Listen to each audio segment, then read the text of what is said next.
This is Smart Investing with Mike.wren. Securities and advisory service offered through KMS Financial Services. This is Smart Investing with Michael J. Wren. With Michael's producer, Chris Martin. You can email us your questions. Go to smartinvestingshow.com to see how. For I have the pride, the privilege, nay, the pleasure of introducing to you the one, the only. This is Smart Investing with Mike.wren. Hey, hello there again. You have pressed play on another podcast episode of the Smart Investing Show, where we try to take the topic of investing. Number one, we try to make it easier to understand. Number two, we try to get you good, relevant information on each and every show. And thirdly, we try to be entertaining. And with the entertaining portion, we have the Prince of Darkness himself, Mr. Chris Martin, the Prince of Darkness, Selfie Dad. How are you doing on this Friday, sir? I'm all right. It's funny Good. You should say that you should intro me that way because I'm a little more meaner lately. 'Cause I've been going back to, now that it's summer, I like to drive more, so I'm going back to the gym. I'm watching what I eat. This morning I didn't buy my regular purple donut at the Maverick store, so I'm a little unsugared right now. Did you kick the hell out of somebody as well, like cage fight? Are you doing the cage fighting again? You know, I'm a little more, I'm staying away from social media. I'm a little more sarcastic to people. Well, that's good. Don't get me wrong, though. I did stop by to get a Monster because that one girl works at the Maverick. We both know. So. That one. We both know. We both know who I'm talking about. Yeah, but oddly enough, you are more infatuated than me. It's just my regular Friday morning. That's just I can deal with that. Some people have their favorite waitress. Some people like me have the favorite car that they're scoping out that's in somebody's driveway that I'm not hasn't scoping. moved. That just makes me sound gross. I've taken pictures of cars with my cell phone to see if anybody is like mowing around it or mowing under it. And no, I'm not talking about the Indian reservation that I up in Ponderay County. It's a joke. I just feel like I'm standing at a fork in the road and I'm just watching you drive down the other side. I don't know where he went. I don't know where he's going. No, but I mean, when you've got a derelict car that I like, a lot of times it's neglected where it might even be fairly new and maybe it doesn't run. Maybe the original owner died and nobody knows how to drive a manual car anymore. Maybe it's that witch ex-wife's car that I'm not touching. But I've taken pictures to see if it's moved in relation to a fence line. I've taken pictures to see if the weeds, if it looks like it's moved before. I've gone by in the wintertime to see if there's tire tracks, like if they've moved things. I keep an eye out. That way, when I go offer a very low amount for the car and they said, we were just driving it the other day, I know they're lying. And I've even done that. I said, wow, I have a picture from a year ago that it's not moved. And I bet that doesn't frighten them at all. No, they know I'm serious. And then the one time the husband showed up and I was wearing his wife's skin as a suit and I said, "You've moved the car." I think you've crossed a line somewhere. It's effective. I don't think in the way you think it is. Well, you think they're selling them to me out of fear? I think more in a law enforcement should probably look after your stalking abilities. Yep. I don't have pictures of any, pretty girls on my phone, but they are a series of cars. That haven't moved in a while. Do you get like Motor Trend and you open it up to the centerfold? Oh yeah. No. Just let it unfold. It's all on my phone, baby. Technology. And what's even better is if you find a car that's up on the prerequisite cinder block that could crumble and kill the person underneath it at any time. That's pretty nifty because then I've taken pictures where I've seen large wrenches under a car not move for 9 months, where somebody literally left the wrench where I can get a picture of it and it hasn't moved. And the blood stains, or do you try and crop those out? No. I'm just wondering maybe they got called to Afghanistan or something. I mean, truly, where tools are left. That's odd to me. Okay. Yeah. It is really sad when your son finds a box of Motor Trend in the basement. Dad's secret stash. So anyway, what are we going to talk about on this show? Basically, two things today. We have, I wanted to say it it's so easy to say. We have a caller on the line, Peter from Lewiston, but it's not a caller on the line. Peter from Lewiston sent us an email. And his email was like, "Hey guys, I like listening to the show." Gave us a compliment, and then said, "You happen to mention these types of companies, which I invest in as well, and I like them. And then you happen to mention on one show that was Amazon. And by the way, Amazon doesn't pay a dividend like the other companies." And his question was basically, I was wondering what your thought process was when you're such a conservative investor and you're trying to pay attention to price and you like having the consistent dividends, because the dividends are essential. The dividend over a 30-year period, dividends from, God, I hate to say it. If you look at the companies that make up the S&P index, if you look at them individually, the ones that pay dividends, they typically in the past have raised their dividends, not for the past 30 years, past 100 years. Over the past 100 years, you'll see that the dividend increase rate is about double that of the inflation rate. And that's really, really nifty. But I digress. So the question was, hey, Mike, why did you talk about a company like that, and why would you consider investing in a more growthy, expensive company? And it's a very, very, very good question. The reason that I would invest in a company like an Amazon, the reason that I would invest in a company that I have to pay full price for, I think maybe Apple could be fully priced. It depends, because Apple is kind of in a crossroads right now where their major profits come from selling us stuff like items, and they are trying to change their business plan to where they are basically wanting a subscription or membership, because everybody has seen Costco, how their membership is what drives their profits, the memberships. Mm-hmm. The stuff in the store brings people there, but the memberships are what's profitable. And they've seen that. And they've seen Microsoft become extremely profitable with the new CEO, Satya Nadella.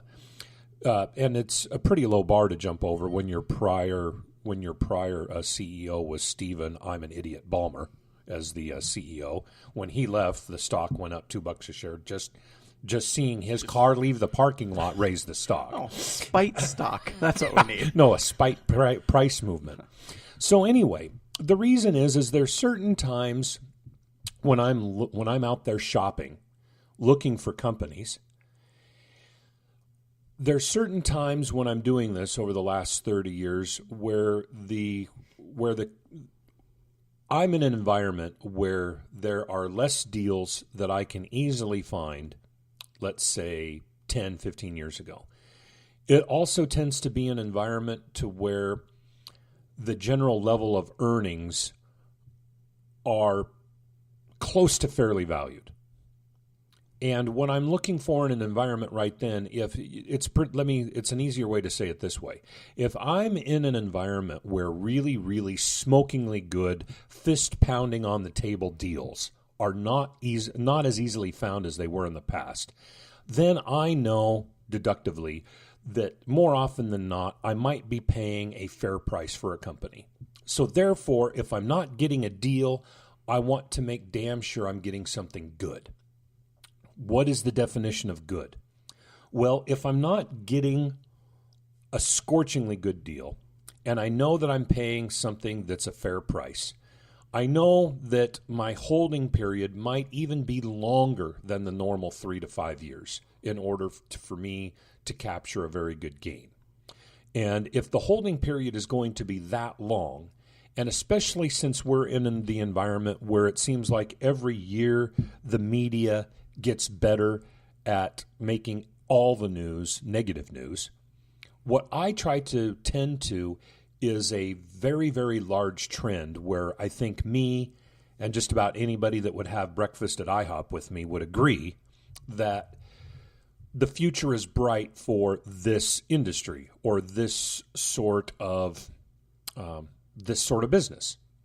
So in simple terms, this is not a solicitation to buy or sell at all.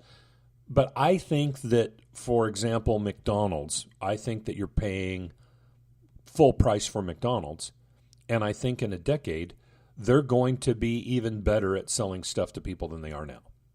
because they've just proven it time and time and again in the past. Will there be speed bumps along the way? Yeah, but a speed bump does not a historical average make. They are very good at what they do. Costco would be the same thing. I think that a person is paying full bore for Costco, and you're going to get a very, very good asset. Kind of like your favorite car that never breaks down. You're probably not going to get a deal on it, but you're still going to realize maybe a value that's adequate in your mind because you're getting what you want, and you're not going to have, on average, as bad of a surprise as, let's say, somebody that's bought a new Jaguar. So what do you mean by better at selling? Just they're going to have more stores, or they're going to... Well, think of this, the new double drive-through instead of a single drive-through. Okay. That increases the throughput of a store by 40% or more, and it makes you and I wait in line less long. They did find out there's a problem with their self-serve kiosks. I don't know if you read about that. No, what is it? The amount of fecal matter on the kiosk things is now equaling the cell phone. Very high, yeah. Yeah. So they're going to have to find a way to figure that out. So somebody's coming out of the bathroom, scratching themselves, and then placing their order. Or Sweet. just, not even So that using it. I rank that. I have to put that into my category that Mike Wren's happiness is an inverse relationship to how many human beings are around him. That we'll just chalk it up to that area. The non-investing area, just humans bad area. Humans bad. So back to Amazon. So when I'm thinking of a 5 to 10 year to 15 years down the road, what do I think are going to be the major drivers of companies that are increasing market share for whatever they do? Well, I think I've talked about it on the podcast before, but the first one would be gene therapy, genetic therapy, CRISPR technology. If you don't know what I'm talking about, it's better that you Google it than me try to articulate it in this podcast and then have you realize how little I know. But CRISPR technology, definitely. When these pharmaceutical companies can go after very, very specific genes, and then they can tailor a therapy program to the person's own DNA, that's a big deal. And if they can do it with one person, they can do it with 10. And if they can do it with 10, if they can figure out how to do it more quickly, and not more quickly, but in a greater amount, the more people that you help, the more that it will change healthcare as we know it. And we're going to quickly move to the arena where a little bit more like getting a tune-up on your car, which almost never happens, getting a tune-up on your body, where I believe in the next 10, 15 years, people keeping a little bit closer track, not only of their blood sugars, but of the minerals and so on in their bloodstream, it's going to be easier for them to tackle that, and it's going to be easier for a company even to help a person figure out if they are a little bit shy more than average, maybe on an essential mineral or a vitamin like a vitamin D. And all that is going to help the pharmaceutical industry. So that, to me, is going to be one of the more higher growth industries. Next one would be communications. The new 5G standard is going to touch billions and trillions of devices. And it's going to affect billions of people's lives. And it's going to affect millions of companies. The amount of data that can stream back and forth when you truly have a 5G network will truly allow for the Internet of Things, which is a lot more close to what you would see Iron Man have in one of those movies, Marvel, right? Yes. One of those Marvel movies than you have in reality right now. And I don't mind saying it that way because look at all the things that you would see on Star Trek from the 1960s that we have today. So I don't think that I'm being an idiot saying that way. It's kind of an easy way to communicate it to you as a listener. The other big growth area is basically people call artificial intelligence, and I don't really like to call it like that. I like to try to be a little bit different. It's basically an area of big data to where, in the case in point, disruption in an industry where in the past you've had a company like Monsanto that makes money from selling a weed killer. The farmer buys it, sprays his crop if he needs it with this weed killer. Well, now things have changed. You can have a weed sprayer that has, let's say, 50 different cameras on the thing, and it's taking video and pictures of the crop as you drive by, and it's making a teeny bit of a squirt of weed killer exactly on each individual weed. What happens then? Well, what happens is that the farmer all of a sudden uses 95% less weed killer. That's good for everybody except the chemical company. The chemical company all of a sudden doesn't have any profits anymore because their volume went down by 95%. So now the profit area has changed from the person making the chemical to the person delivering the chemical with the contraption. And how does the contraption work? Something a little bit like artificial intelligence, where they just take a huge amount of data, let's say 1 million different pictures of the weeds that they're trying to kill. They load those pictures of weeds in a computer, and the computer, thankfully, is fast enough nowadays to where it can look at a picture or a video and be able to say, yeah, that matches what I have in my storage. I'm going to spray it. Boom. It's pretty simple. So it's not that intelligent at all, but it's a way of sifting through a large amount of data in a millisecond and getting use out of it. That changes the game in that area. You're going to have so much more of that companies can be a whole nother degree of magnitude efficient. They can drive more profits, and it's going to change our lives as well. And I think in that instance, using 90% less weed killer, I think that's cool. It's less is more, less chemicals in the world in that instance anyway, doing something. Weirdly, I thought about you the other day. You were talking, this was like a few weeks ago, but you were talking about how pretty soon there's going to be less parking lots because of automated cars. Yeah. There was a story about a guy Finally, the the death of Diamond Parking. Oh. And we shall all dance in the streets. And I made Chris smile with that. There was a guy that he was saying he was down in Vegas, and he ordered an Uber. Yeah. He ordered a car, and it showed up. It was self-driving. No, really? And drove him, through the strip and to his hotel. But it was all automated. He got in the back seat, and it drove there. I mean, wow. Yeah. I didn't know that was a thing. I didn't know either until Are he you told sure me. It wasn't somebody just really small? Just really drunk? Or no, really, really small? That could be. I didn't even think of that. He just really he didn't see the gray hair that was sticking up over, sitting on 3 telephone books. No. So that's just, it's already here. Some of it. Yeah. It's very spooky. Well, and it's reality. It's not. I don't tend to think of it as so negative as the media does. So finally, back to Amazon. So somebody like me, when I know that I'm forced to be paying more like a fair price for something, I want to make sure that the something that I'm getting is good. And so what I am trying to do is make sure that when I'm making investments, that if I'm having to pay full price, that it's in an industry or a company that's dominant or is going to be more dominant. And I think being dominant and going to be more dominant, Amazon that's the definition of Amazon. They could easily disrupt more things than just the book industry. I don't think that they've disrupted the food industry yet. They're probably disrupting a lot of things a little bit now.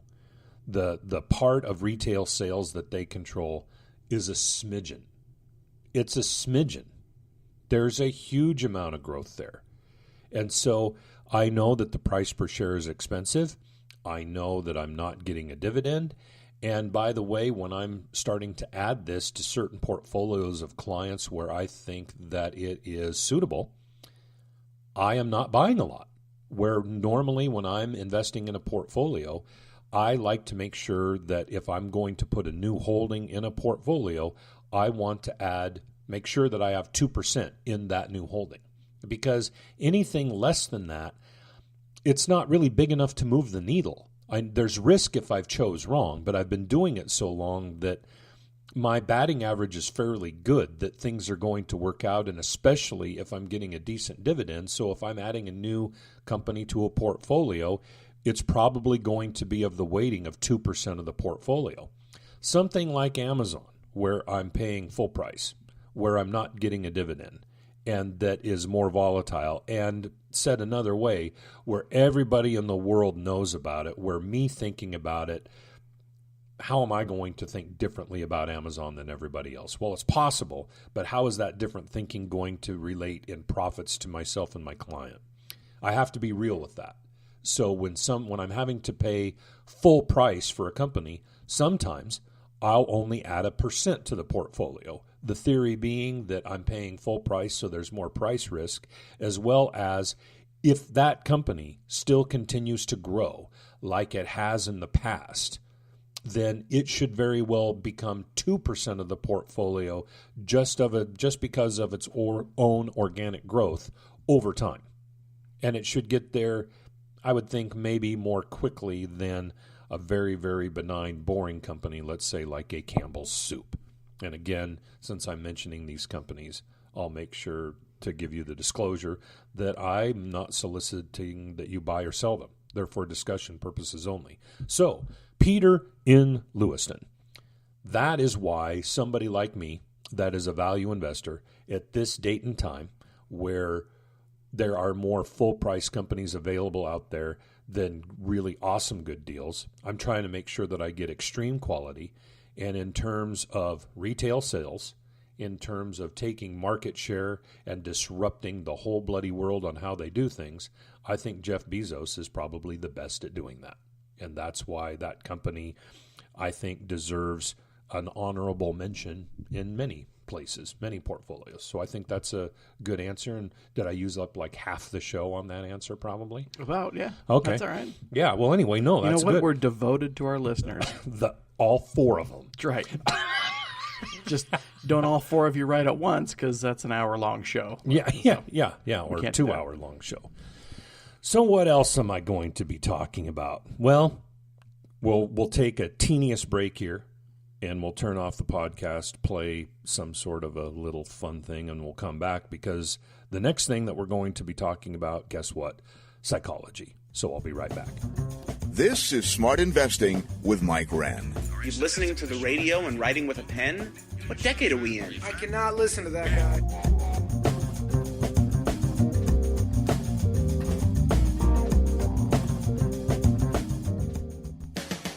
Any opinions expressed herein are given in good faith and are subject to change without notice and are correct only on the stated date of issue. Past performance is not always indicative of future results. This material is not intended as an offer or solicitation for the purchase or sale of any security or other financial instrument. Security, financial instruments, or strategies mentioned may not be suitable for all investors. Prices, values, or income from any investment mentioned in this report may fall against the interest of the investor, and the investor may get back less than the amount invested. This material does not take into account your particular investment objectives, financial situation, or needs, and is not intended as a recommendation of particular securities, financial instruments, or strategies to you. Before acting on any recommendation on this material, you should consider whether it is suitable for your particular circumstances, and if necessary, seek professional advice. This is Smart Investing with Michael J. Wren. You see, I'm in it for the lifestyle as well as the great investment. Yeah, technically we're doing a couple things on the hush hush from Uncle Sam.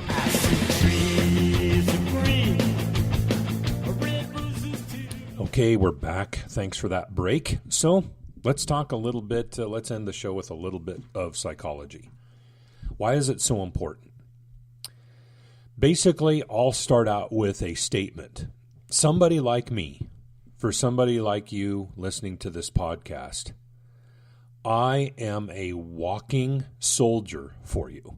I'm a walking, living, breathing piece of insurance that you have against yourself to protect you from yourself. That's me. And I'm worth an incredibly large amount of money, because what I do is I protect a human being from being a human being in terms of their money, which is always wrong. I've said it a whole bunch of times, and I'll say it again.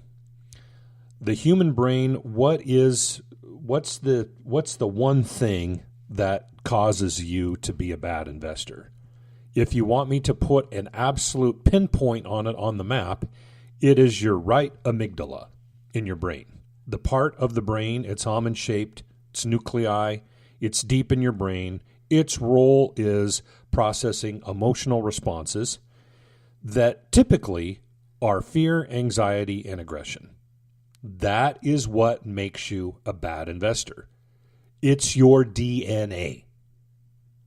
We are taught over the millennia to see what cycles are, so we know where to plant crops, so we know when to go when we know when to not go out at night when there's bears.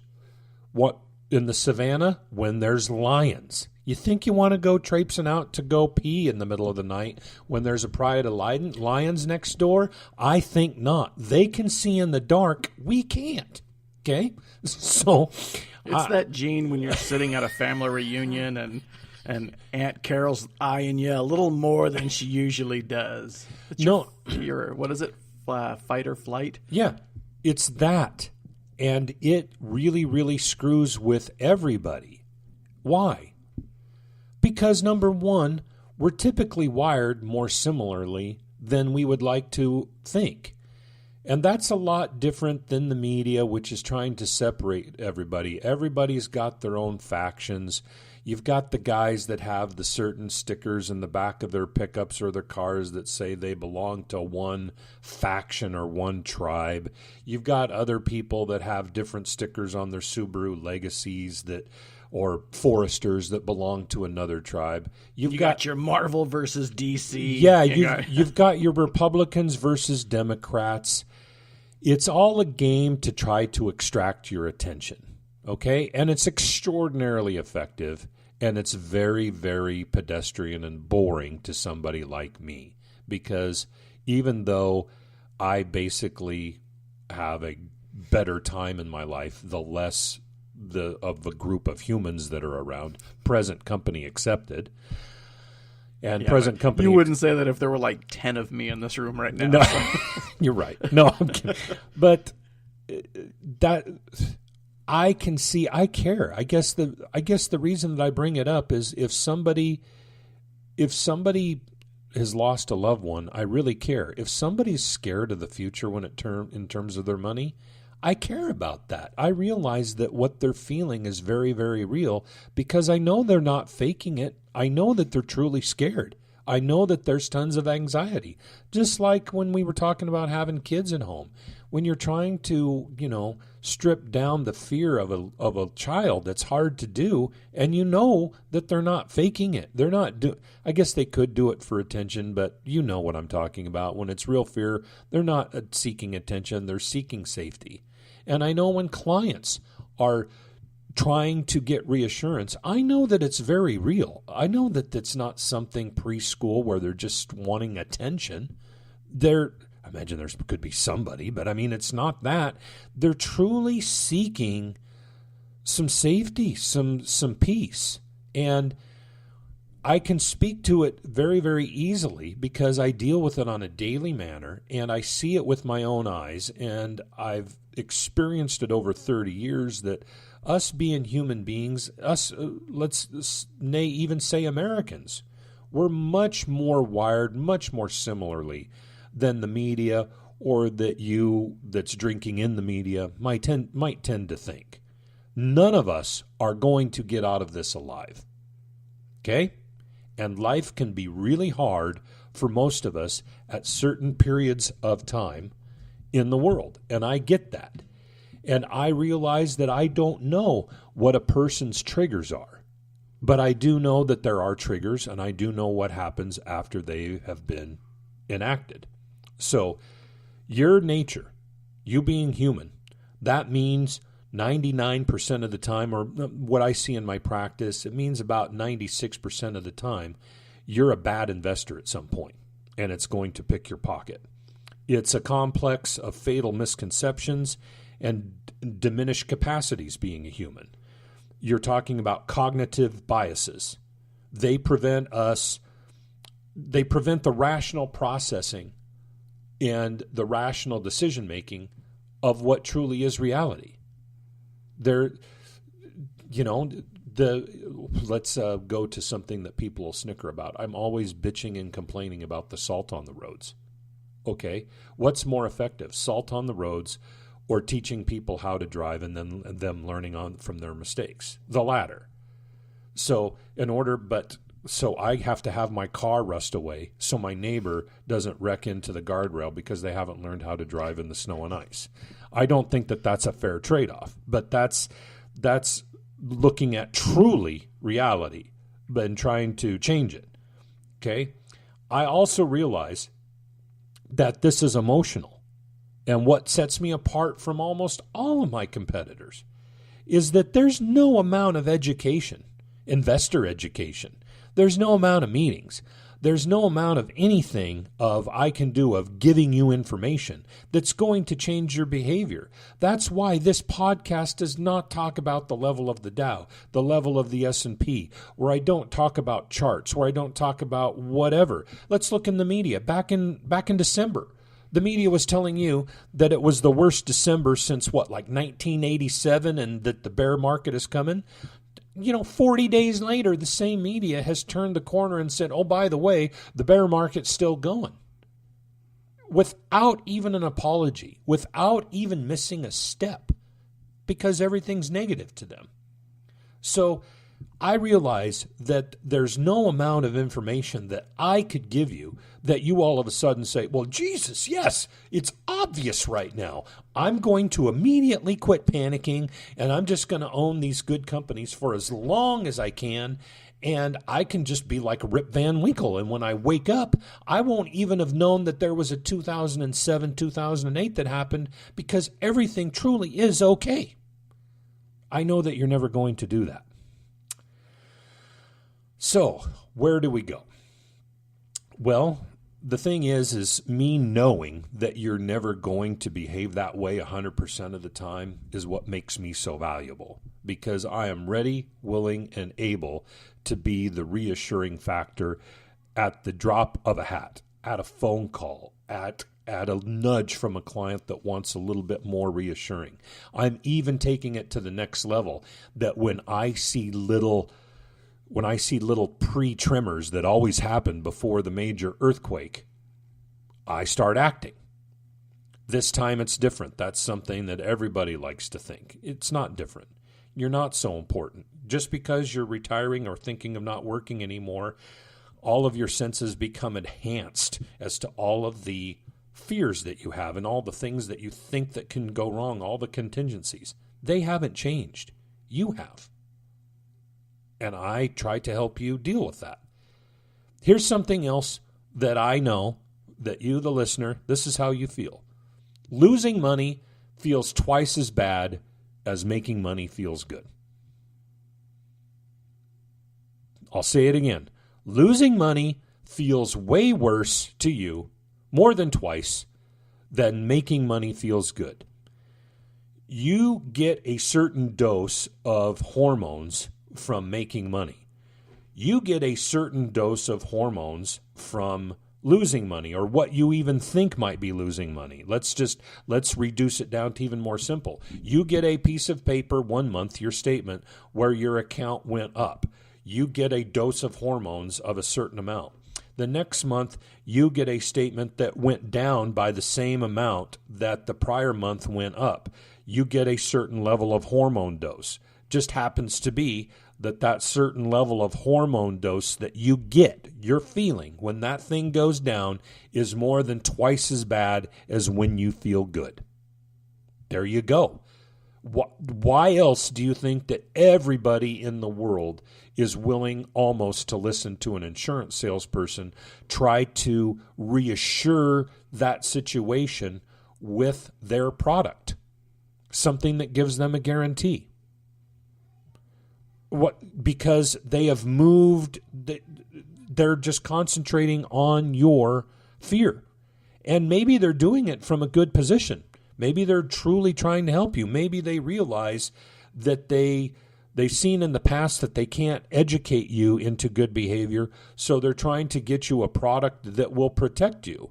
But you have to know, if you're a listener to this podcast, that anything that mitigates the volatility of you getting that statement and takes away the up and down movement, you have to know that in the same moment, it's also reducing your performance.